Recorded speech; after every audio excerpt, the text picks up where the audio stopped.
everybody. Welcome to yet another bonus episode for the month of January. Boy, this is Directors Club, and you are getting inundated more than usual, but it's for a good reason. This was my very first live podcast recording for a very special program that happened over at my day job, which is a librarian at the Rogers Park Branch Library here in Chicago, and I hosted a Q&A and conversation with friend, hero, and film critic, now writer/author, Nick Digilio, who you heard last year when we did a special episode on director Kevin Reynolds, and he joined me for the Paul Thomas Anderson Part 2 conversation with Steve Prokopi not too long ago. And yeah, last year we definitely touched upon his anniversary as a film critic because, 1985 is when he began, and 2025 was his 40-year anniversary as a critic, so that's why I had him on the show. But he's also recently released an incredible memoir called 40 Years, 40 Films, which, sort of catalogs his favorite films. There's a lot of lists. There's a lot of memories. There's a lot of reviews. And he goes through every year, starting with 1985, and talks about his favorite movie of that year. And oddly enough, 1985 is the year I became a film nerd when I saw Back to the Future. And then, as all of you probably know by now, 5 years later, Nick reviewed a movie on the radio that changed everything for me, which I touch upon during the intro here to the event, which, I'm very excited to share the audio with you here. There's also a video version of this conversation shot by my fiancée, Sharon Gissy, who came to the rescue because the camera I had planned to use kind of flopped and failed on me for strange reasons. And I'm a little disappointed that happened, but so incredibly grateful to Sharon for being able to capture the video on my phone. And here you get to hear the audio, which, again, this isn't like the highest of quality because this is my first time doing it. But it's definitely a learning experience for the future. But this is mainly just another reason and another way to celebrate someone who has meant a lot to me over these years, whose support and knowledge and enthusiasm really has propelled me to continue down this path as a film podcaster, critic, enthusiast, historian, however you want to frame it. It really, none of this would have happened if it weren't for Nick. So he means a lot, as you know, and that's why I'm celebrating him once again here with the release of his new book, and had a great turnout for the library. I'm so incredibly happy with the amount of patrons that attended. And of course, his new book, 40 Years, 40 Films, is available from Eckhart's Press, which I'm linking to in the show notes here. So without further ado, here is my live conversation with host of the Nick D podcast, film critic and writer Nick Digilio, someone who changed my life alongside Roger Ebert. So this was a pure joy from beginning to end. Thank you to everyone who came out, bought a book, asked a question, and supported this program. There will be more in the future. So thanks, everybody, and enjoy my conversation with Nick here on Directors Club.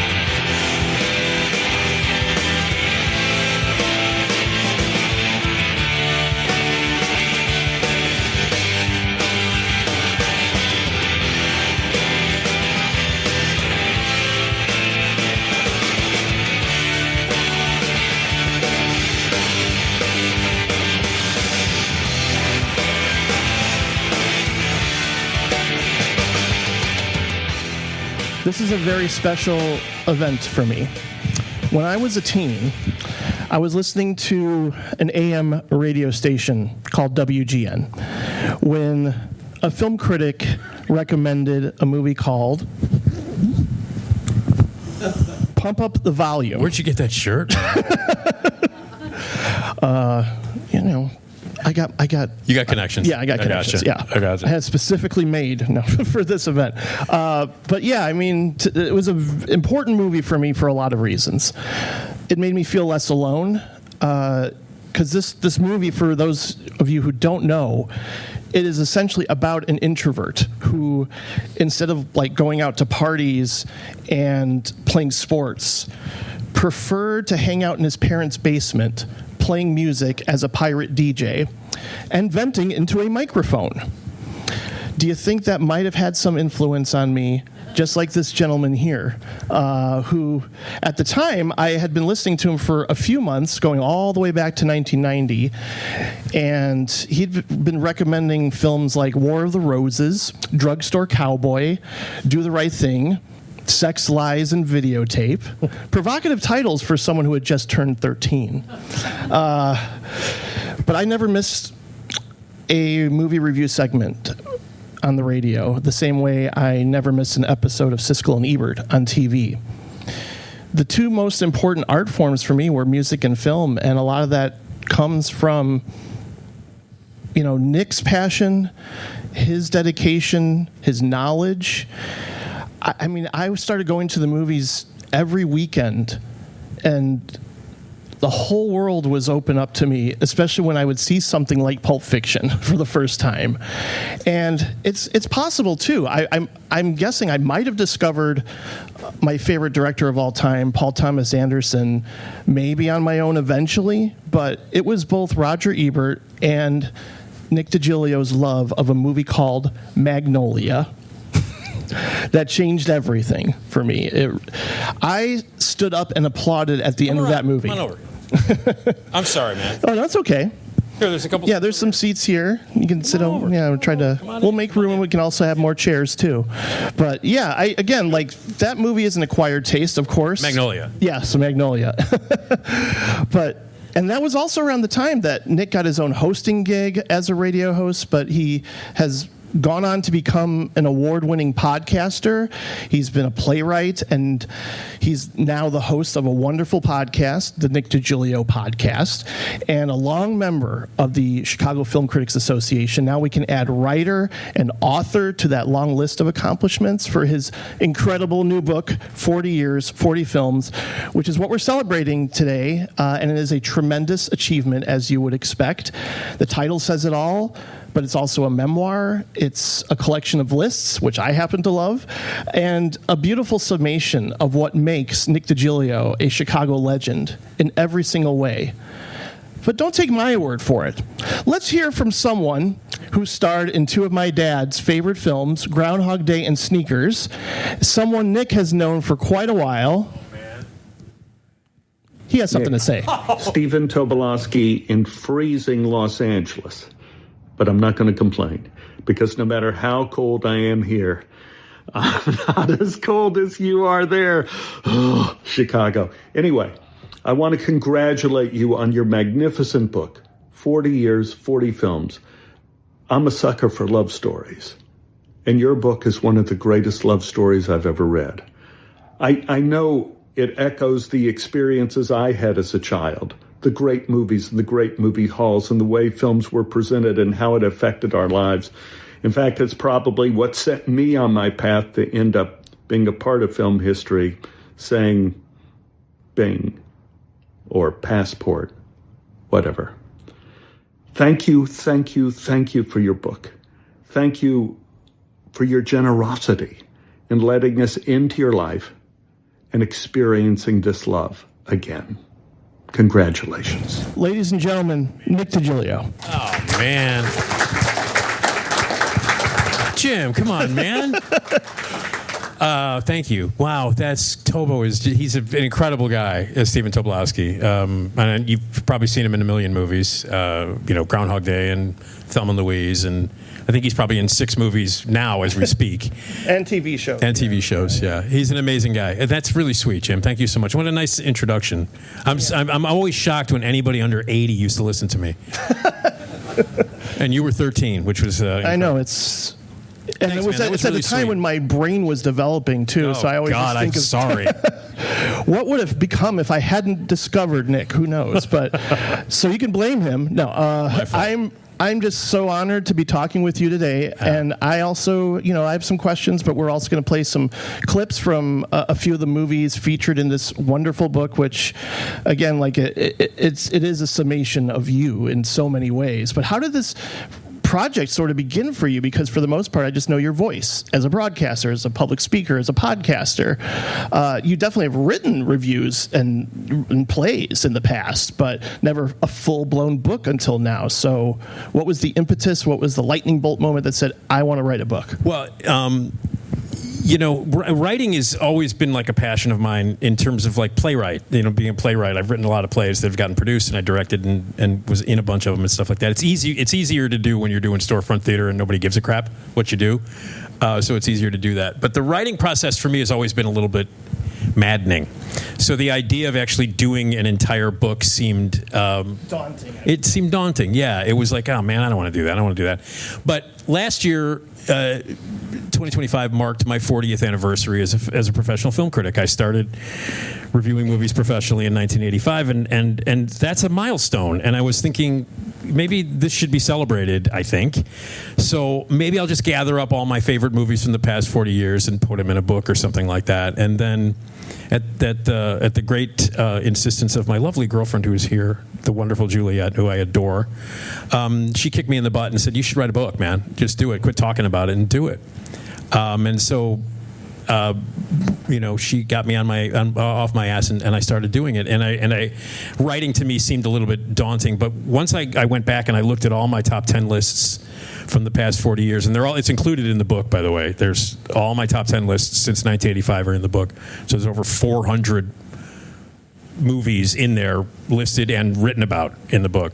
But I thought, okay, I'll just do this book where I take all my favorite movies from each year and I'll write about it. And then as I started to do, and my writing process is a little weird. I dictate because, as you said, I was going to ask you about how you process. Yeah, no, all I do is, like you say, I talk a lot. And anybody who knows me is usually like, why don't you shut up for a couple of minutes? And anybody who listens to me on the radio knows that I don't shut up. I just continue to talk constantly. So that's kind of how I'm better at that. I'm better at, like, when I'm talking about something and I want to express myself, I'm much better at speaking than I am at writing. So I have gotten to the point where I dictate now, where I dictate and then I correct, and whatever my stream of consciousness is, whatever flows out of me, whatever I'm saying, even if it's repetitive, which it is a lot, I can do that. And so I started to, and as I was doing this and going back and looking at the movies, I realized that the reason why I liked a lot of these movies or felt very passionate about them at a certain point in my life, things were happening in my life at that time that affected how I saw these films. So I was like, I think I really have to put in what was happening in my life at that time, because there's a reason why I reacted so strongly to certain movies, and because there were things that were happening in my life, and I was learning new things, like when I started to direct theater and when I started to get plays produced, my appreciation of telling a story completely changed. My appreciation of performances and how directors work with actors completely changed, and that all made me look at movies in a different way. And when personal things were happening in my life, a big thing that happened in my life is I got sober in 2015, and when I did that, when I got sober, I looked at movies differently in general, but specifically when a movie dealt with sobriety or alcoholism or addiction, I looked at it from a entirely different point of view than I would have when I was drinking. Yeah. So these things happen, and they happen in your life. And I also wanted to, my story is kind of unique in how I got into the radio business and how I got into the business in general. I think it's unique, it's unusual, and my childhood is unique in that I had no rules growing up about what I could see and what I could watch. There were none. I saw The Exorcist when I was 8. My dad took me to see it when I was 8. So all rules were gone by that point. So I think that was interesting. But also, I thought, okay, well, this is kind of an interesting story. And I also wanted to let people know that, a lot of people have, I think film critics in general, there's this sort of, image that we have where we're maybe above it all, you know what I mean? We're so snooty and we're so smart. But the fact is that we're humans, and if we have a crappy day, that affects how we watch a movie. If I'm in a crappy mood, or if I'm in a really great mood, maybe I'll like a movie more than I normally would, or I dislike a movie a little bit more because of what's going on in my brain and what I'm going through. And that's being a human being. So I wanted to humanize the film critic is one thing I wanted to do, to tell my story, which I think is unique, and to just let people know about some really, really great movies that came out in the last 40 years and how I am beyond thrilled with the fact that I've been able to do this for 40 years. Movies have been my passion forever. And so it's unbelievable how humbled and appreciative I am about the position that I'm in and the fact that I've been able to do this for 40 years. And I wanted to kind of throw that all into the book, in addition to, making it a nice guide for people to go, oh, I'd like to see this movie. And you can carry it around. There's lists in the back. And you can go, oh, what are we going to stream tonight, honey? And then you can pull out my book and go, oh, well, how about this one or this one or this one or this one. So anyway. I recommend getting a highlighter and just or circling titles that you're eager to watch as a result of reading the book. Yeah, sure. The whole personal angle, like my story, it gradually happened as I was writing. Yeah. I was like, okay, I'm going to write this book, and it's all going to be about these 40 movies and these years. But then I was like, you know what? I can't just write these reviews without letting people know what I was going through. So that's how the whole thing kind of happened. Yeah, and it makes me think of Roger Ebert, too, and his home movie companion books.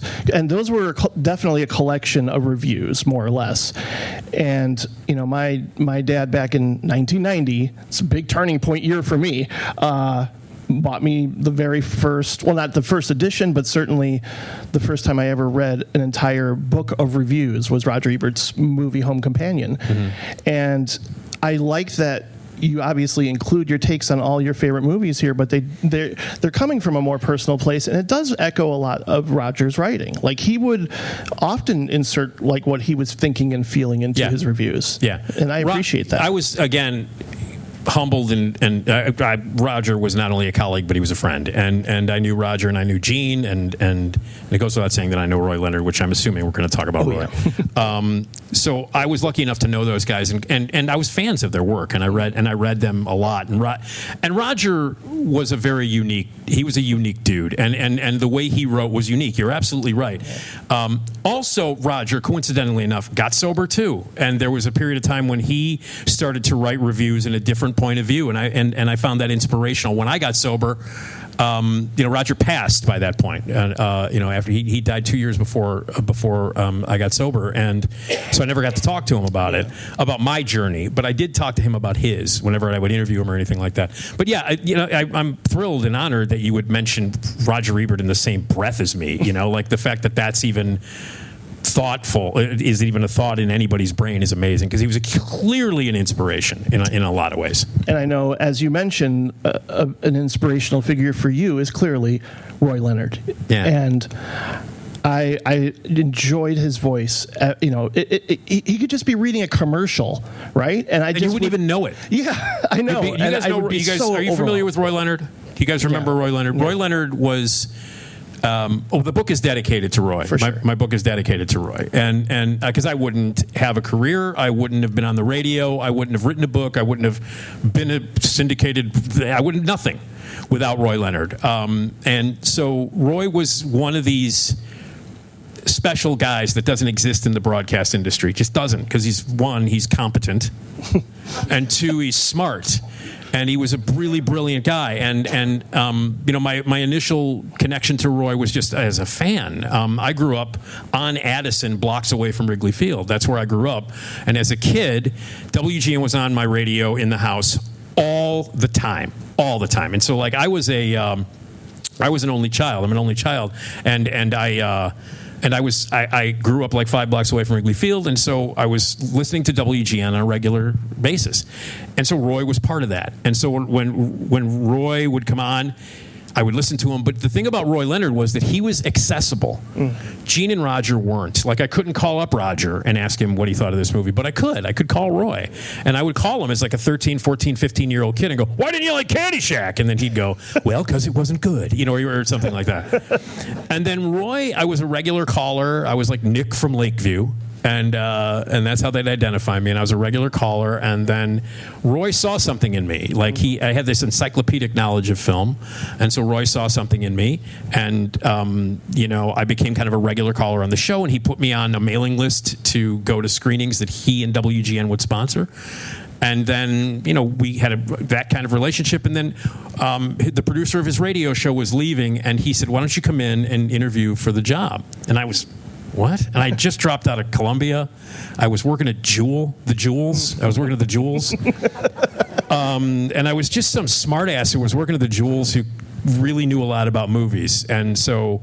But I didn't know anything about radio, and I didn't get the job, and deservedly so. The woman who got it, Nina Newhouser, a spectacular producer, she was great. She got the job. But then Roy called me, and he's like, you didn't get this job. That's fine. But listen, you like to see crappy movies. I'm done with that. Because at this point, Roy was in his 50s, I think, when I got this call. And he's like, I'm done with that. You like the horror movies. You like those stupid kung fu movies. Why don't you see that crap? You can review it on my show. And that's how it started. And I became a film critic on Roy Leonard's show in March of 1985. And with that, I was on mailing lists. I got to know all the publicists. I started going to junkets. I became a professional film critic, and I started to do reviews on other people's shows on WGN. And then I started to write, and I started to write for New City and The Reader and all these other places. And then eventually I got a radio show on WGN on the overnight year, and then I did that. And I was with WGN for 35 years. I hosted my own show for over 20 years, mostly overnights. And that's all because of Roy Leonard. It's all because he called me and said, hey, you didn't get the gig. Why don't you review crappy movies on my show? And the first movie I ever reviewed on Roy Leonard's show as a professional critic was Friday the 13th, Part 5. Not in the book, by the way. Not in the book. Not one of my favorite films of the past 40 years. 1985, right. But that's how it all started. And that's why the book is dedicated to Roy. And that's why I was lucky enough to get to know him and call him a friend and a mentor, and the guy who inspired me more than anybody else in the world. And he was an incredibly, just selfless guy, and was so generous and so amazing. And again, one of the greatest broadcasters of all time. You mentioned commercials. Watching Roy run a radio show from the mic and working with the producer and working with the engineer, and you, like you said, you'd be listening to Roy Leonard, and then you're 30 seconds into a commercial, he goes, and you finally go, I think he's doing a commercial right now, because he was that smooth. Yeah. You didn't know. It was conversational. It was lovely. He was one of the greatest people that I've ever known in my life, and I owe everything in my professional career to Roy Leonard, and that's why the book's dedicated to him. And your connection and friendship with Roy was always apparent, even when you disagreed. It's similar, to what Siskel and Ebert had. Yeah. And he obviously respected you even when you would champion a movie like David Cronenberg's Crash. Right, which I'm screening at the Lake Theater February 11th. Yes, and he would go, oh, I can't believe you like that movie, or something like Lost Highway. I just remember hearing those reviews in particular and kind of going, I have a feeling I'm going to side with Nick on these movies, because they're weird, and I like weird. Well, you mentioned Lost Highway. David Lynch, the second film that's featured in the book, 1986, because it starts at 86. My favorite film of 1986 is David Lynch's Blue Velvet, which, by the way, I took her to see it on our second date. Our first date, by the way, was The Fly. David Cronenberg's The Fly. I really know women really, really well. That's why it took us 37 years to reunite. We dated in the 80s for a little while, and then we got back together about 3 years ago and started dating again. But anyway, I took her to see Blue Velvet. I thought it was amazing. I thought it was the best movie ever. I remember sitting in the screening room on Lake Street. I was just there yesterday, by the way. 16th floor of a business building on Lake and Wabash. There is a screening room that's been there. It used to be the Plitt screening room, and then it was the SNS screening room, and then it was all this other. Now it's just a screening room, and so it's like a 50-seat little screening room up in this business building. And we were in this theater, and we were in this screening room, and Roy was sitting next to me. And after Blue Velvet, I had just had this silly smile on my face, and I was like, "Man, do you guys like David Lynch? Anybody?" Okay. Roy hated him. Let me just say that. So the first time that we ever had a huge disagreement on the air was Blue Velvet. Wow. And I had only been a part of Roy's show at that point about a year, maybe a little longer than a year. And so... And the WGN audience, when someone new comes in, there was a period of time when if anybody under 50 came on the WGN radio, they'd be like, who are you? Who is this idiot? Why is he on the air?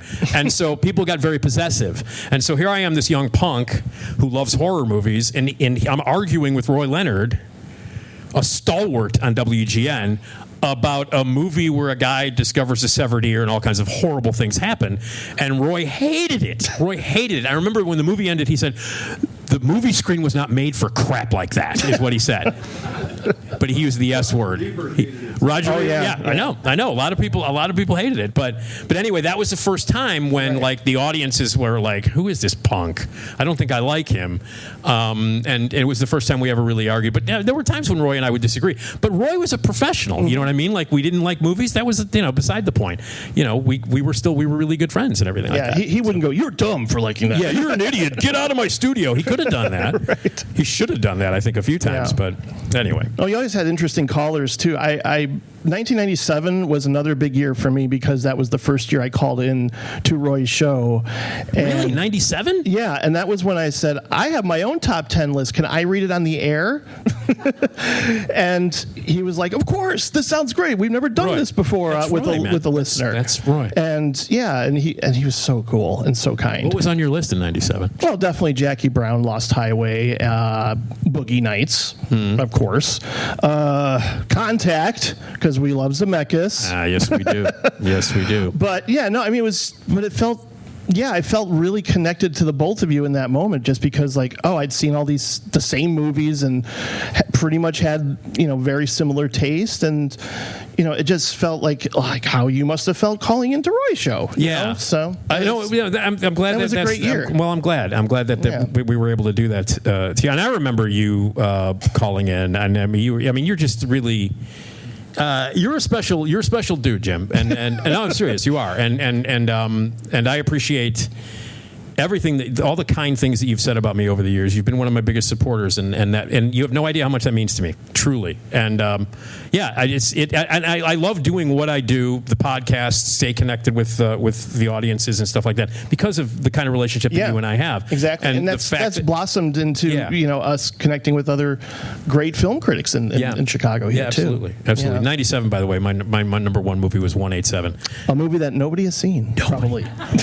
Everybody. And people. But I saw it because of you. But yeah, and I'm sure you loved it. Yeah, I did. No, you did. A lot of people don't know what that movie is, but it's the best. We did a podcast episode on Kevin Reynolds recently. Kevin Reynolds is the director of that movie, and he's an underrated director who, unfortunately, is always forever going to be tied with Kevin Costner, and that's a bad thing. Yeah, and speaking of film critic colleagues. I appeared with you on WGN Live in studio with Eric Childress and Colin Suter to talk about the film, the year in film for 2002. Okay. And we were sort of all still in shock, like many of us, with what happened and with 9/11. Yeah. And the three of us had this intense emotional response to 25th Hour. Right. And I think you were going through a difficult time to where that film didn't hit you the same way at that moment. I think, talk a little bit about that, because rewatching a movie often, later down the road, it has a different experience. It's the only movie in the book that wasn't my original favorite movie of the year. Right. All of the other ones were my favorite movie of that year. When I first saw 25th Hour, I don't know. I was drinking heavily at that time, and I wasn't drunk when I saw it, but I was like I was hungover and I was in a crappy mood and I was having a bad time. And I saw it, and I wasn't really prepared for it, and I kind of dismissed it. Yeah. And then my favorite movie of that year, at the end of that year, the list was Punch Drunk Love, which is Paul Thomas Anderson, who, by the way, will be nominated for many Academy Awards tomorrow morning at 7:30. About time. And he's going to win some. But anyway, so that was Punch Drunk Love was my favorite movie of the year. And then a few months go by, and and because it's Spike Lee, and I love Spike Lee, and so I rewatched 25th Hour, and with like a clearer head and a different frame of mind, and it knocked me on my ass. And I was like, no, that wow, did I miss the boat on this? And that happens sometimes. Sometimes you miss the boat on movies. Like, I think everybody in this room has seen a movie and either disliked it at one point and then maybe found something to like about it. It happens more often the opposite way. Like when you're young, you like a movie and then you go back and you go, God, did that suck? Was I an idiot when I was a kid? I have terms for that. Yep. I have a term for that. When you do a 180 on a movie, like if you like, for instance, I call it, if you liked a movie when you were younger and then you watch it again and you hate it, I call that night hawking. After the Sylvester Stallone movie Nighthawks, because I was 16 when I saw Nighthawks and I thought it was the greatest movie ever made. And then I watched it like in my late 20s and early 30s and I went, God, this sucks. So I call that night hawking. Mm-hmm. The other direction where you do a 180 where you disliked the movie when you first saw it and then you liked it, I call that Ramboing.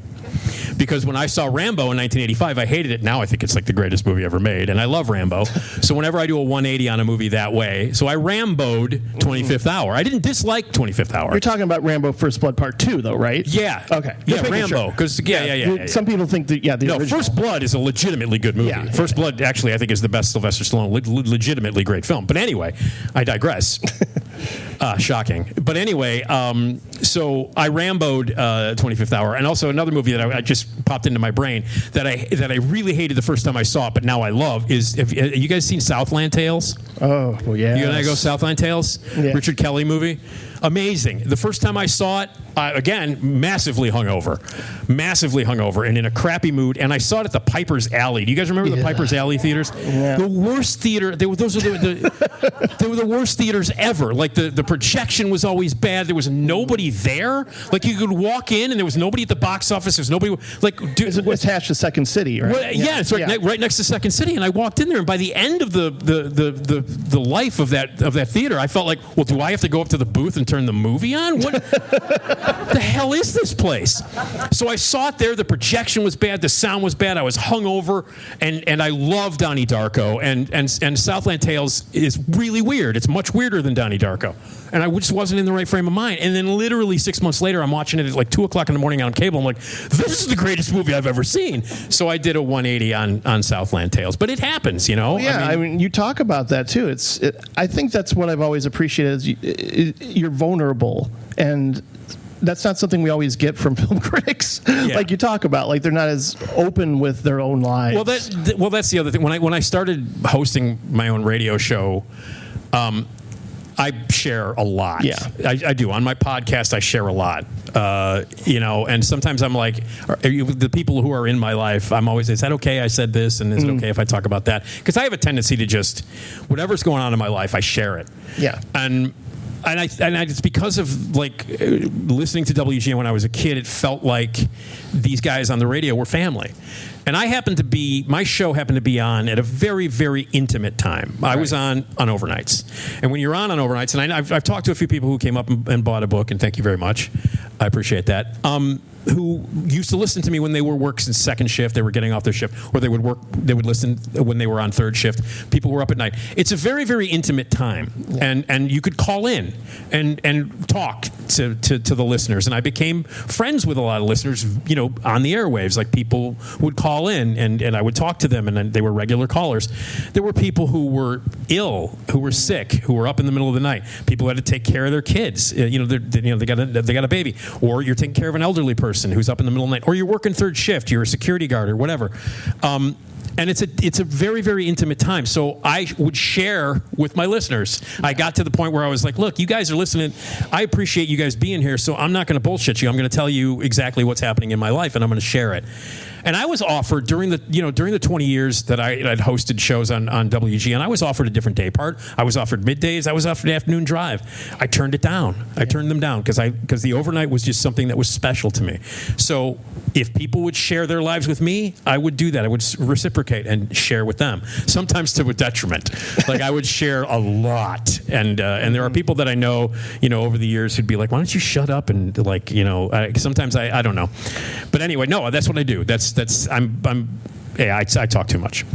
That's not a bad thing. I don't think so, but I don't know.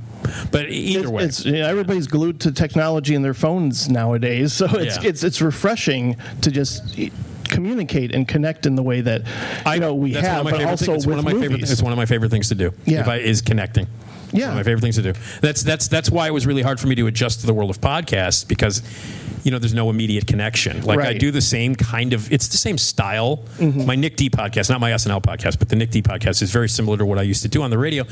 But I missed the connection with the audience. I missed it. I loved it. It was my favorite part of doing a radio show, was connecting with the listeners and talking to them and getting to know them. And that's why I love events like this. That's why I like sitting at that table and signing books for you guys is a joy for me. And I don't know. I like that kind of stuff because I'm a wuss. No, I am too. So that's, again, something we have in common. Right.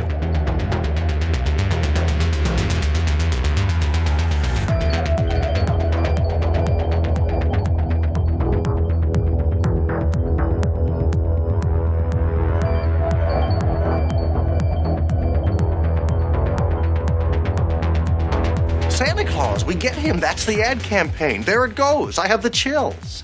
We get Santa Claus. He's the one on the billboard. He hands us our nest egg.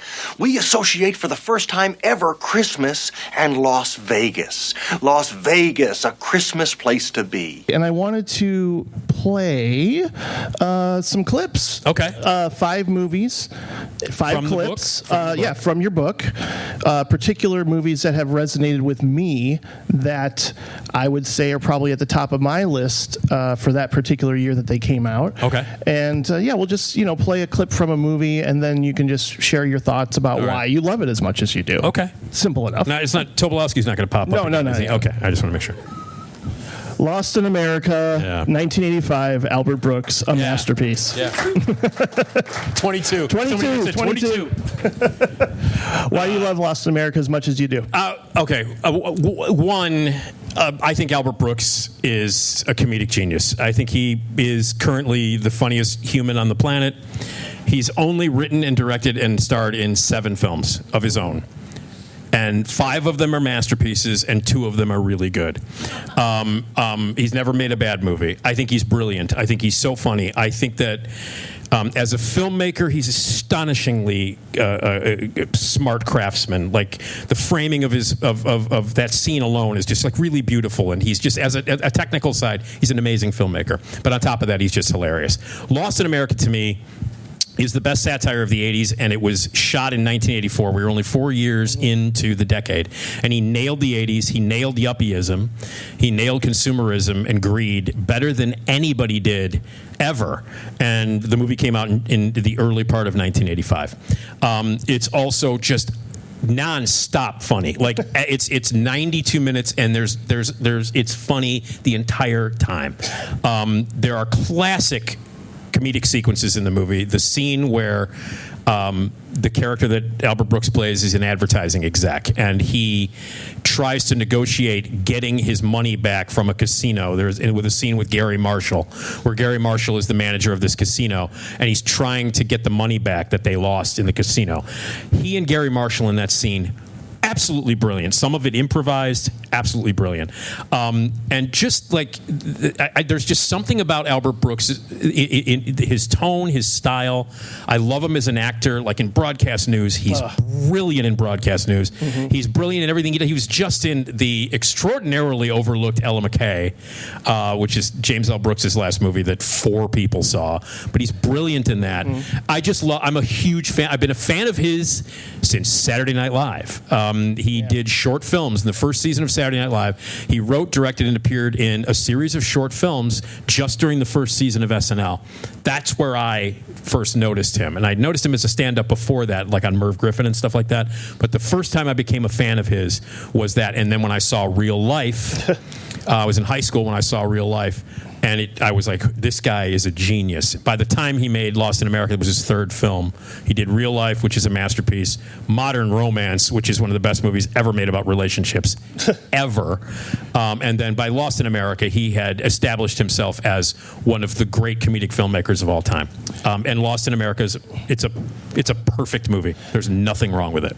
My dad and I rented Defending Your Life from a video store. I'll be showing that in August, by the way, at the Lake Theater. And that was one of those bonding experiences between us. Yeah. It really was. Like, we just both loved it equally. We talked about it. Yeah. And yeah, that's when I went back and discovered Lost in America and Albert Brooks. So you started with Defending Your Life and then went back. Oh, that's cool. Yeah. Yeah, that's cool. It's a neat way of doing it. Defending Your Life is an incredible movie. And I know that this is an unpopular opinion, but I think it's Meryl Streep's best performance of all time. Yeah. I'm not kidding. Like, it's a great performance. So charming in it. It's very natural. Yeah. It's very funny. It's not very affected. There's no accent. Right. She didn't get nominated for an Academy Award for it, stunningly.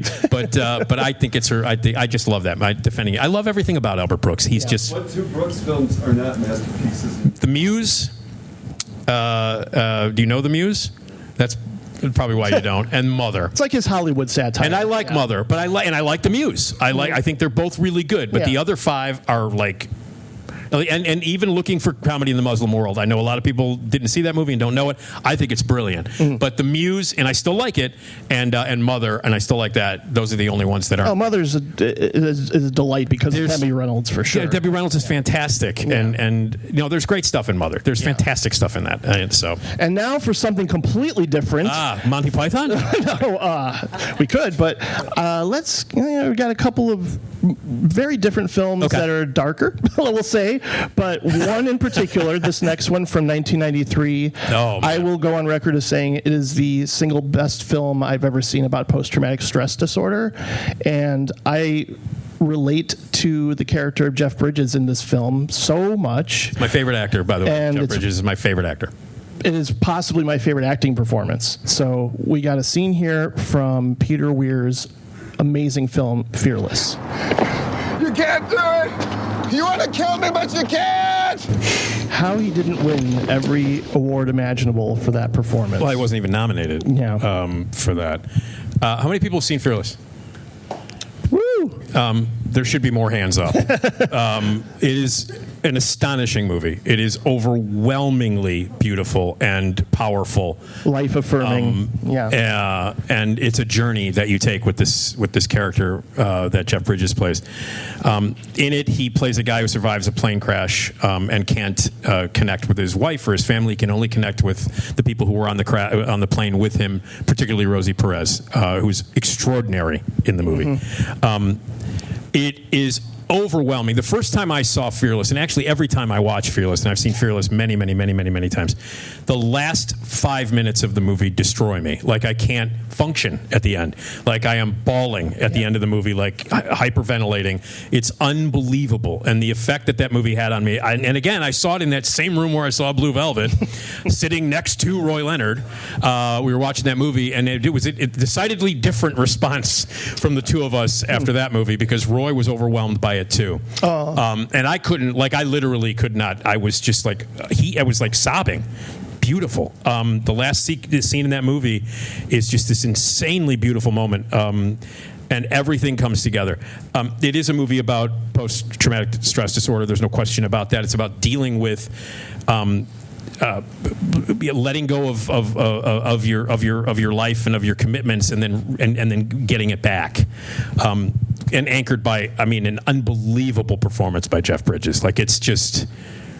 That's one of the best performances I've ever seen. And he's my favorite actor. Jeff Bridges is my favorite actor. I love him. And I think that's the best performance he's ever given. But it's an overwhelmingly powerful film. I could not play the final scene. No. We would all be like, we'd have to go, okay, that's it, everybody. Yeah. So, but it's a really great film. And it's I write about it, in much more detail in the book in the 1993 chapter. So, and speaking of tears, certainly this next film I just mentioned during the introduction, and it's from 1999.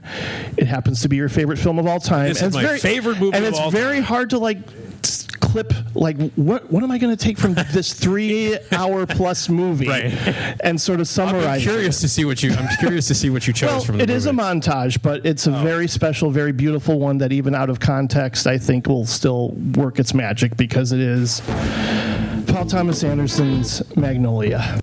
There are stories of coincidence and chance and intersections and strange things told, and which is which and who only knows. And we generally say, well, if that was in a movie, I wouldn't believe it. I'm Stanley Spector. I'm Frank T.J. Mackey. I'm Jimmy Gator. I'm Phil Parma. I'm Dixon. I'm Chris Donnie Smith. I'm Linda Partridge. I'm Earl Partridge. I'm Officer Jim Curring. I'm Claudia Wilson Gator. These strange things happen all the time. That music from John Bryan is one of my all-time favorites. Yeah. It inspired me to compose music myself. Yeah. So that's also, this movie means the world to me, too, in so many ways. But talk about why it's your favorite movie and what it means to you. Yeah, man. I just every time I watch that, I just get a little, get a little choked up. I just think it's a beautiful movie. I love everything about that movie. I love how long it is. I love how big it is. I love how unapologetically over the top it is. It is a movie about chance and about life. The intercrossing of stories is just incredibly well handled. There are sequences in this movie that I refer to as like suites that take place where they're all connected by this incredible score that you mentioned by John Bryan, and great songs by Amy Mann. Also. But this is a movie that it's very deeply humanist. The characters in it are flawed. There are relationship issues that are handled throughout the movie. There's a lot of father-son stuff. This is the common thing in Paul Thomas Anderson's movies, and I just think that the acting is extraordinary, and everything about this movie, the way it's weaved together, is just brilliant. The core of the movie, everybody is flawed and has all these horrible things that happen to them, and it's about getting through that. It's about getting through the shit in your life and making it outside at the end. The main, to me, like, there's so many different characters. The main character in this movie is Claudia, and she's played by the amazing Melora Walters. And she is just like the saddest, most tragic character in the entire movie. And you go through, there's a lot of sadness in this movie, as you saw. A lot of heavy stuff, a lot of dark themes, and a lot of craziness. At one point, there's frogs that fall from the sky. There's a storm of frogs that fall from the sky. There's no explanation for it within the movie, but I buy it. You know, within the movie, within that, I was like, yeah, I could see that happening. It's just something that happens. It is, exactly. It's just something that happens, is the way they explain it. And clearly, Paul Thomas Anderson's got a lot of influences in this movie, Robert Altman being the biggest one. Whereas there's, like, in Shortcuts, an earthquake ties everybody together. In here, it's frogs falling from the sky. And it doesn't bother me. At one point in the movie, it becomes a musical. There's a scene in the movie where all of the characters start singing Wise Up, the Amy Mann song, together, and it becomes like a musical number. And if you're not on board for that, by the time the frogs fall out of the sky, you're going to be gone. And so, but it all worked for me. But the character that Melora Walters plays, Claudia, is this tragic, so beautifully played by her, and she represents everything that's damaged about a human being in the movie. And the final shot of this movie. The final shot of this movie is her looking directly into the camera. Sorry, I get choked up, honestly. Her looking directly into the camera and finally smiling. And this character that you've followed through this entire movie and all this tragic stuff that's happened to all these characters, to end the movie with Save Me by Amy Mann and this beautiful, tragic character looking directly into the lens, looking directly at you, and finally smiling. And that's the blackout? Yeah. Perfection. That's how I feel. I just think it's an extraordinary movie. I think people think it's too long, it's too big, it's too crazy. It's a very divisive movie, and I totally understand why people don't like it. I absolutely understand that. But it's my favorite movie of all time. I saw it in Northwest Indiana, and the crowd there didn't like it. Shocking. And I stood up and applauded like a complete nerd, because I loved it so much. Yeah. And the people in front of me were like, "Oh yeah, we're glad it's over too." And I'm like, "No, I'm applauding because it's a masterpiece. You don't get it. We can leave now." Again, wow, this is where I saw that at the Lake Street. It's in the same place I saw Blue Velvet, in the same place I saw, I just sat in the theater afterwards, in the screening room afterwards. I don't know. I don't know how many times I saw it. It opened in Chicago at the beginning of 2000 because it opened in New York and LA for Oscar consideration in 1999. The beginning of 2000, I probably went to the theater to see it. I don't know, 15 times at least. And that's another thing about me. I will see if I like a movie. How many times have you seen Phantasm? I don't even know. It's in the triple. I saw it over 100 times in the theater in 1979. Over 100 times. So when I like a movie, I will watch it over and over and over and over and over again. I really will. So no, but I just think it's an astonishing movie, and this guy, and Paul Thomas Anderson, who's all of his movies, that every one of his movies is mentioned in the book. Right. They're not necessarily number one, but they're all mentioned. And this year, I'm telling you right now, if he does not win Best Director, if One Battle After Another doesn't win Best Picture, if he doesn't win Adapted Screenplay, I am gonna just flip tables and I'm gonna lose my mind. On Oscar night, you'll hear me and Nick absolutely screaming with joy. Absolutely. Tomorrow morning at 7:30, his name will be mentioned multiple times. Yes. And if it's not, then I don't know what the hell this guy has to do to win an Oscar. So, like the year that I thought the year that for sure he was going to get it was when There Will Be Blood came out, and then that stupid Coen Brothers movie came out. I hate No Country for Old Men. I do not like that movie. You're not always right. No, I know, but I don't like that movie, and I especially don't like it because it won over There Will Be Blood. So I can understand that, but No Country it's still great. Okay. But anyway, there's a movie here that you got teary-eyed, and it's possible that I will as well, with a particular line from a movie called The Royal Tenenbaums. Ah, yes. And 2001. Wait, somebody went, ugh. Uh-oh. Was that bad? Okay. All right. But no, this is a very special movie to me as well, for a lot of reasons. I hear you're dying. Oh, how long are you gonna last? A month? A year? I've got 6 weeks to set things right. I want this family to love me. Rightly so. You know who I am? I'm your granddad. His name is Royal Tenenbaum. You told us he was already dead. Let's hit it. How are you feeling? I'm having a ball. Scrapping and yelling. You stay away from my children.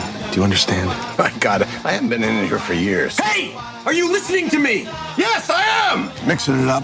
Are you trying to steal my woman? I beg your pardon. I want you out of my house! Oh, yeah? Right on! Loving every minute with this damn crew. Yeah! What's so funny? Just these little expressions of yours. I don't know what you're talking about, but I'll take it as a compliment. How interesting. How bizarre. You're trying to kill me tonight, man. My God. Wow. I first saw this movie at a screening, and you were there. That's the first time I saw it as well. 600 North Michigan. Yeah. I believe, theater. Yeah. And it was 3 months after my dad passed. Yeah. From kidney cancer. And when he said that line. Yeah. I had a rough year, Dad. I was gone. Yeah. And I remember taking my mom to see this movie and holding her hand, because she knew why, obviously, because of this movie. And then, of course, the very ending of this movie, forget it, because the Gene Hackman character passes away. Right. And it was just like, whew. But it's an emotional film, and it's surprising, especially when you think of where Wes Anderson has gone. I still back even his recent films. I know you're not as high up, and I get it, but no. I'm still a fan, and a lot of that has to do with the fact that you told me early on about Rushmore, and of course I knew I was going to love this one, and I still do. But this is still your favorite film of that year, right? It's my favorite film of 2001, and it's my favorite Wes Anderson movie. In my opinion, he's been trying to repeat that for 20 years now, with the really twee sort of like, he needs to move on. I would agree with that. But at that point, this was just like, it was wholly original. It was different than Rushmore. It was different than Bottle Rocket. Mm-hmm. He established his style. This was the movie that established his style. Now he's been repetitive for a long time. Sometimes it works. Moonrise Kingdom is a fantastic movie. I love Moonrise Kingdom. And I liked Grand Budapest Hotel is, Ray Fiennes is hilarious in that. But this movie, it was new. That style was was new. What he was doing, was different. The use of the music and the British B-sides and all the other stuff that he now does regularly. It was fresh. It was new. And also, like, the acting is amazing in it. Gene Hackman is incredible in this movie. Yeah. Everybody is. And it's beautiful. And the characters are original. And the way it's told. And Alec Baldwin, doing the narration is amazing. Yeah. This was a breath of fresh air. I'd never really seen anything like it. And it was the progression that Wes Anderson made as a filmmaker. Like, his movies kept getting better. Like Bottle Rocket was terrific. Rushmore's fantastic. And then when this thing came out, I was like, wow, this guy's amazing. And he continued to make really cool, interesting movies. And then he kind of just is now, it happens, he's in a rut, but there's no denying that movie. Like, it works stylistically. It works as a great showcase for actors and actresses.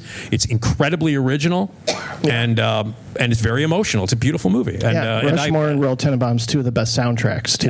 In terms of needle drops. I still, I've not liked a Wes Anderson movie in a very, very long time, but I still back this one 100%. And last but not least, a far more recent film that I also really strongly respond to, and it contains another great male performance by an actor named Michael Shannon from Chicago. Oh, wow. We love and adore here.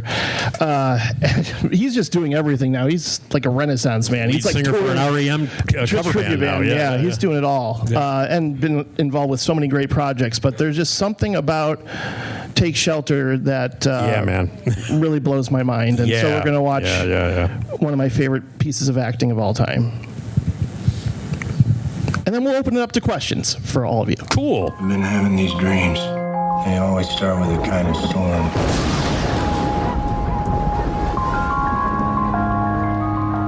Missed you at church this morning, Curtis.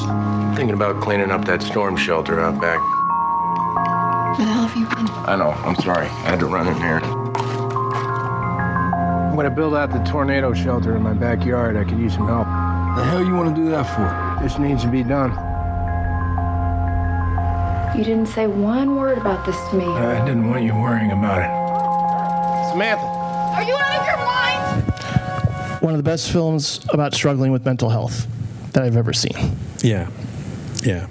From 2011. And that's the director and writer of that movie is a guy named Jeff Nichols, who is batting 1,000. He's not made a bad movie. And in fact, I think all his movies are pretty great. Michael Shannon is incredible in this movie. He's a great actor. He's from Chicago. I've known him I knew him a long time back when I was doing storefront theater. Sorry.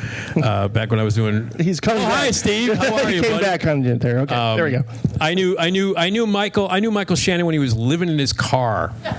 I'm not kidding. He was living in his car on Sheridan, outside of God, I'm blanking on the theater company that Rich Katowski used to run up on Broadway and Sheridan. Sorry? It's not Red Orchid, though. Yeah, no, not Red Orchid. Yeah. No, but he is a member of Red Orchid. He's he was one of the founding members of Red Orchid. Mary Archie, thank you, my friend. Yeah, Mary Archie Theater, and so he was living like in his car, and I knew him back then. He was an incredible actor, and then he's one of the founding members of Red Orchid, and did amazing work here. And one of the great things about Michael Shannon is that he's still connected to this town. This is a guy who has starred in some of the biggest movies ever made, has been nominated for Academy Awards, and he still comes back here and does theater for 50 people in a small space. Mm-hmm. That's the kind of guy he is. Yeah. He's an incredible actor. He's great. This, I think, is his best performance. And that was also the year that Jessica Chastain burst onto the scene, because in 2011 she was in 4 movies. Oh, that's right. And I remember she was on a TV show, and I want to say it was like Letterman or something. And she's like, "Look, I'm sorry that I'm in so many movies. It wasn't planned this way. I know it's too much, and I know you're sick of me already. But one of them was was a Tree of Life. Oh, right. Which is a Terrence Malick movie, and Terrence Malick takes however long he wants to make a movie, and so that didn't come out. And they all came out she was in The Help that year, so she was in 4 movies in a row. This being one of them, and she was incredible in this movie. Yeah. The ending is really ambiguous to this movie. It is about mental health, and it is about having a breakdown. But then there's that shared moment at the end that really is what's happening here? Is she acknowledging it? Is is she seeing what he's seeing? It's very ambiguous, and I like that about the movie. It's a dark movie, but it's really, really great. And Jeff Nichols is one of these guys who he makes great independent, low budget movies that are really, really deep with ideas, but also anchored by really very realistic and incredible acting performances. Everybody in this movie, in Take Shelter, is great. I think it's his best movie, and he's made a lot of great movies. If you've never seen Shotgun Stories, it was an incredible movie. He made Mud with Matthew McConaughey. Midnight Special. Midnight Special is really great. He's a terrific director. Jeff Nichols. His last movie was The Bike Riders, which is a really great movie with Austin Butler and Tom Hardy.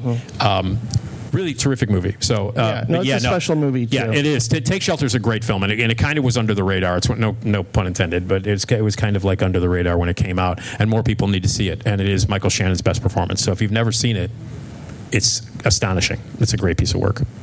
Well, thank you for recommending all of those movies all these years. Thanks for sharing. Jim, these were your favorite. These were Jim's favorite movies. And they just so happen to be my favorite movies of each year. And you're a passionate guy, Jim. That's one of the things that I love so much about you. And ever since we've started talking, that you connect emotionally to these movies. And sharing all that stuff with these guys tonight, I think is really special for you. So I give it up for Jim, man. I mean, that's. I haven't written a book yet. No, but I will. But Jim shared a lot tonight, and like you and I have that in common, where we kind of react emotionally to movies, sometimes in an overwhelming fashion. So, but anyway. I do want to open it up to the audience. There is a microphone here. If you feel like standing up and asking Nick a question, please do, because he's an open book. No pun intended. I'm an open book. Yeah, exactly. If you want to come up and ask a question, hi. So you mentioned Nighthawks, movies that you liked when you were younger, that you revisited when you were older, and you realized they were terrible. Yeah. What was the most surprising Nighthawk for you? Of movies that I liked when I was younger, but then I hated. Yeah. Man, that's a good question. Because the one I always go to in the book too. I'm sorry. Any of those come to mind from the book? That I used to like, but now I hate. No, not really, because they're not in it. Because the book has movies that I like. There are some examples of Ramboing in the book. Because there's a lot of movies when you're a kid, like that you watch. Like, okay, I can tell you one that I don't like that everybody loves that I liked when I was a little kid, but now I don't like. I don't like the Willy Wonka and the Chocolate Factory, the Gene Wilder version. Loved it when I was a little kid. As I got older, I'm like, this movie sucks. And my favorite version of that movie is, well, obviously, I mean, I think it's the Tim Burton one with Johnny Depp. I really love, and then I love the one with my boyfriend Timothy Chalamet from last year, which I thought was great. But that's the first one that popped into my brain because I really liked it as a kid. And then a lot of movies though, when you watch as a kid. Do you have one? I tried to watch Flight of the Navigator a couple years ago. Wow. Okay, that's specific. Yeah. It's not as funny as I remember. Right. That's another thing. Like I remember. I'll tell you what. I don't dislike it, but I remember laughing my ass off at Jay and Silent Bob Strike Back. Oh. The first time I saw it, like falling on the floor laughing. And then I watched it a few years ago, and it's kind of funny. But I remember like, this is the funniest movie I've ever seen. Because I remember seeing that at Bruinview while I was drinking. So maybe that has something to do with it. I was drunk, maybe. But it was a double feature with Jackass, the first Jackass movie, which, by the way, genius. And there's another Jackass movie coming out in June. It'll be the greatest. Screw Citizen Kane. Really? Jackass 5. There's another one? Yeah, hell yeah. Jackass 5 is coming out. And I feel no guilt for that. I love the Jackass movies. I love the TV show. And they showed it as a double feature, Jackass and Jay and Silent Bob. And Jay and Silent Bob was second, so by that point I had a few pictures in me. And I had just watched Jackass, which is one of the funniest movies, legitimately one of the funniest movies ever made. And then, like, when Jay and Silent Bob came on, I was like, that's fantastic. And then, like, about 3 years later, I'm watching, I'm like, yeah, it's not that funny. So, yeah. No, but Jackass has one of the funniest things I've ever seen. It just involves jousting into a convenience store. I can't even... It doesn't even make sense. Like, it just comes out of nowhere, and it just...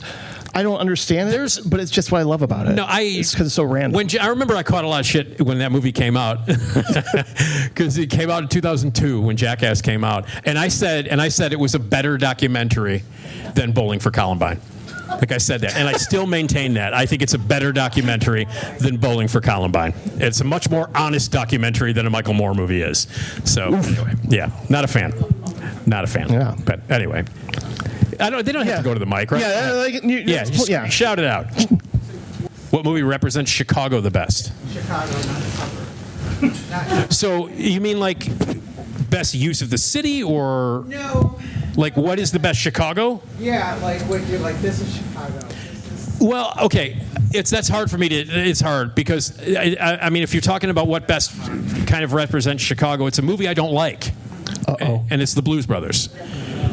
Which is a movie I don't like. I don't think The Blues Brothers is a good movie. It's not. The music's great, and the music's great, and the fact that it at that time, nobody was buying James Brown records, nobody was buying Aretha Franklin records, nobody knew who John Lee Hooker was in 1980. Nobody did, especially white people had no idea who those people were.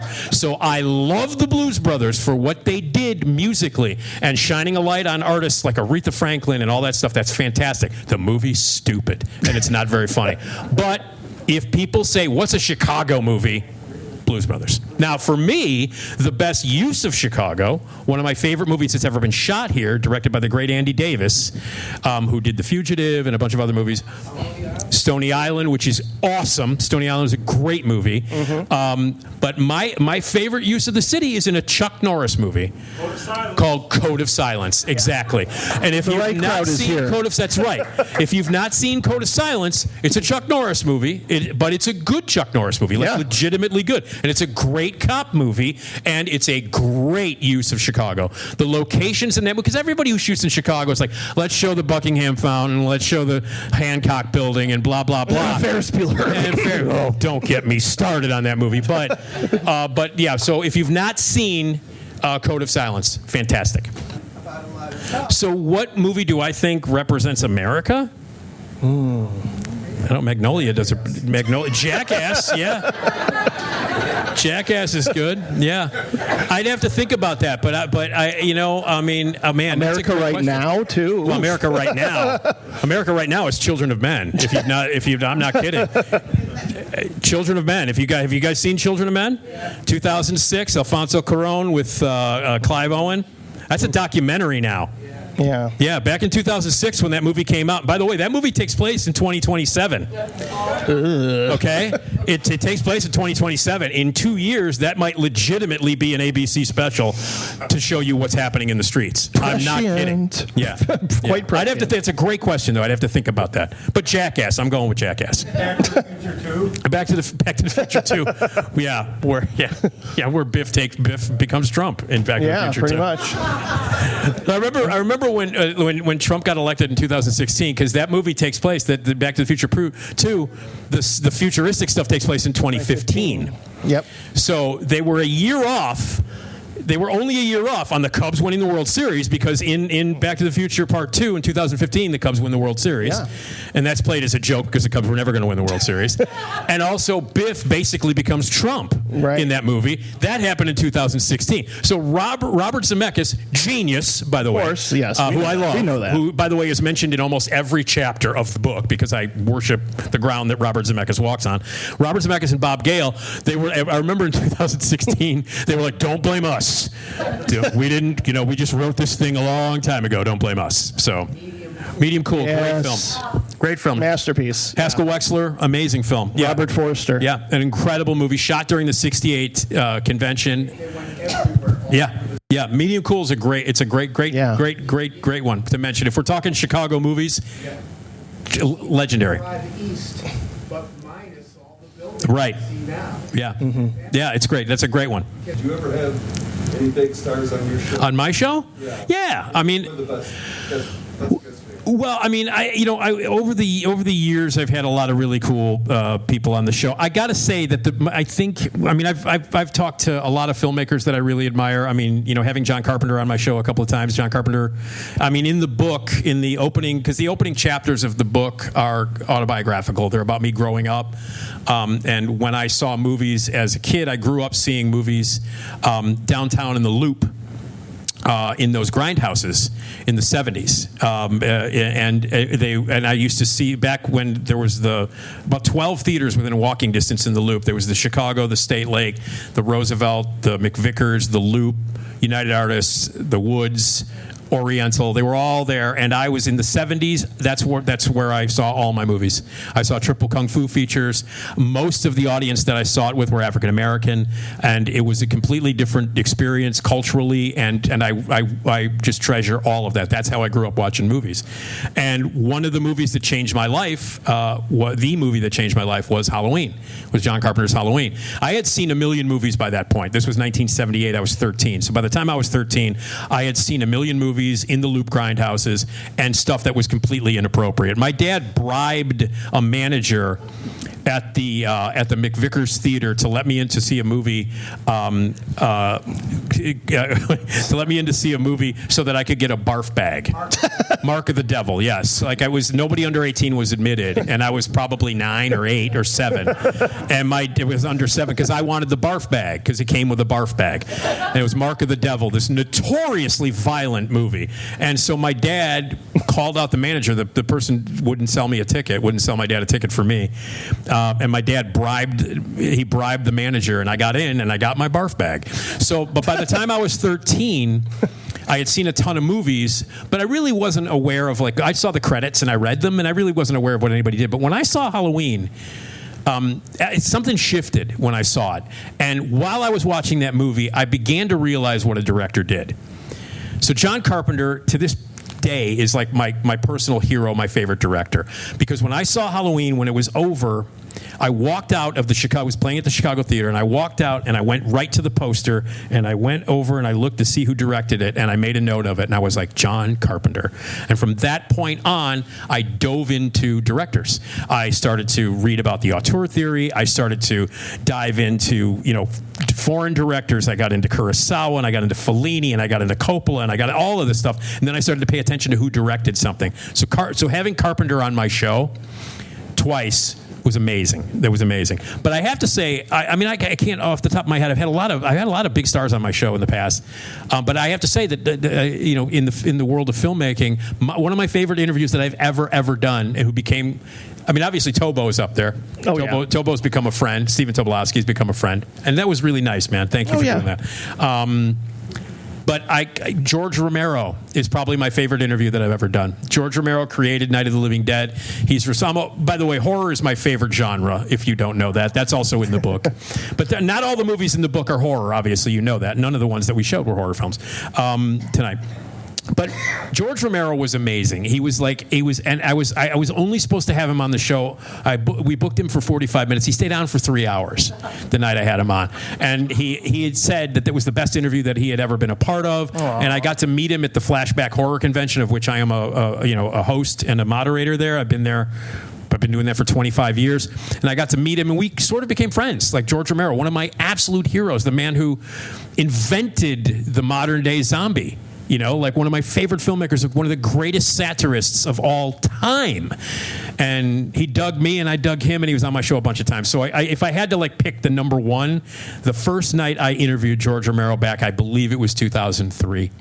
That was the one that stood out. But I met a lot of big stars, sitting in on Roy's show, like Jamie Lee Curtis and Catherine Bigelow. Met them at the same time. They were in town promoting Blue Steel, which is a great movie. And there's a picture of me. Jamie Lee Curtis is my lifelong, will always be my forever crush because of Halloween. I was 13. Not only did I realize what a director did, but I fell in love with Jamie Lee Curtis, and I still love her to this day. And she was always my favorite when she was doing the horror films in the 80s and all. I love her. But doing an interview with her and Catherine Bigelow, and I have a picture of me between Catherine Bigelow and Jamie Lee Curtis. What a smile on your face. It's ridiculous. Ridiculous. But yeah. The movie that changed my life was Back to the Future, oddly enough. And that was, my dad and I walked out of the theater in Dalton, Illinois, and I went over to the poster and did the exact same thing you did. Like who directed I made a mental note of who directed it. Yeah. And Robert Zemeckis is... You've interviewed him, right? Oh, yeah. Yeah. And that was a big one. My God. Yeah. Oh, my God. How could I forget about that? He's one of my favorite filmmakers of all time. I love everything that he does. Look, he made a movie a couple of years ago called Here that 3 people saw with Tom Hanks and Robin Wright. And it was, the setup was there was one camera. and it was told through one shot and a house that was built around it over years and years and years and years and years. It's a great film, and 5 people saw it. Robert Zemeckis is one of those guys who is on the cutting edge of technology, who moves cinema forward, but never at the expense of telling a great story. I agree. Ever. Yeah. He's brilliant. Brilliant. You had your hand up. Questions? Finally, can you talk a little bit about Jeff Tuckman? Jeff Tuckman. Yeah. For those of you who video answer man, was that? He was my video answer man. Yeah, Jeff Tuckman was a guy that, if you don't know, if you listen to my radio show, you know who he was. Jeff was a regular on my show, and he would be on monthly to do the monthly video preview of what was coming out for the month, and we gave away a lot of. He would always come in with DVDs, and we would do trivia. Jeff was my video guy. So now, video stores don't exist. You don't rent things. Everybody streams everything now, so that doesn't exist. Jeff is a great guy. He was a wonderful addition to the show. I had him on monthly, and we would always find out what was coming out on DVD and if it was available or when it was going to be coming available. Audiences loved him because he was really friendly, and he always brought a box full of stuff to give away, and he always brought a box full of stuff to me. So like every time, once a month, he'd show up with a giant box filled with DVDs and Blu-rays and stuff, and I'd be like, Jeff, you're the greatest. Incredibly nice guy, and one of the first guys to embrace the video business.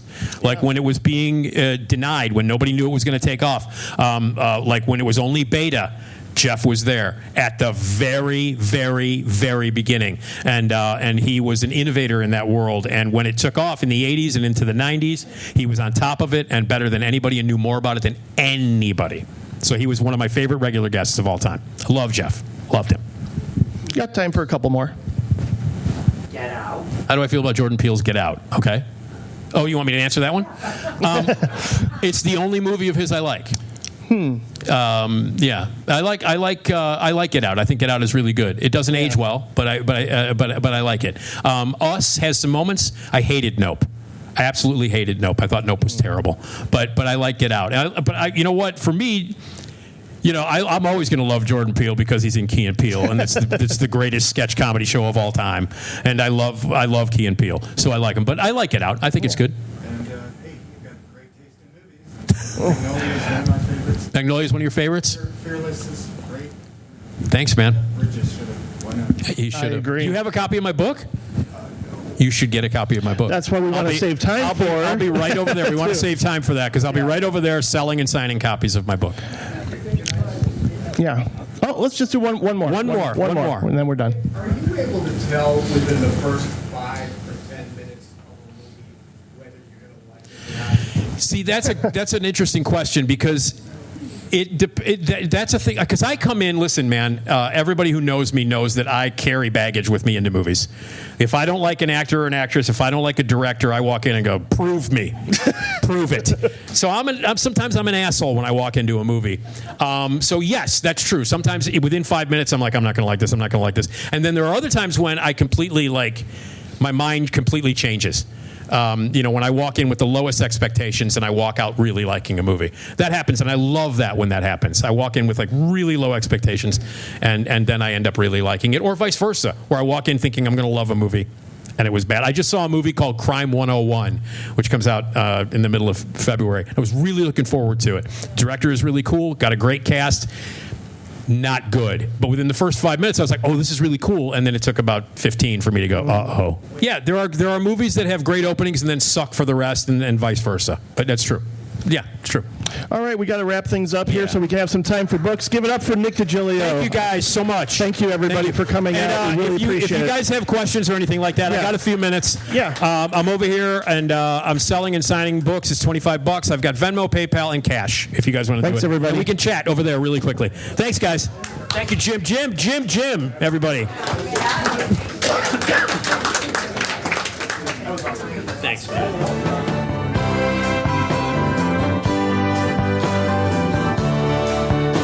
Thank you so much for listening, and thanks to Nick Digilio for coming to the Rogers Park Branch Public Library. And be sure to pick up his book at Eckhart's Press and visit nickdigilio.com. Follow him, support him, and thanks again, everybody, for listening.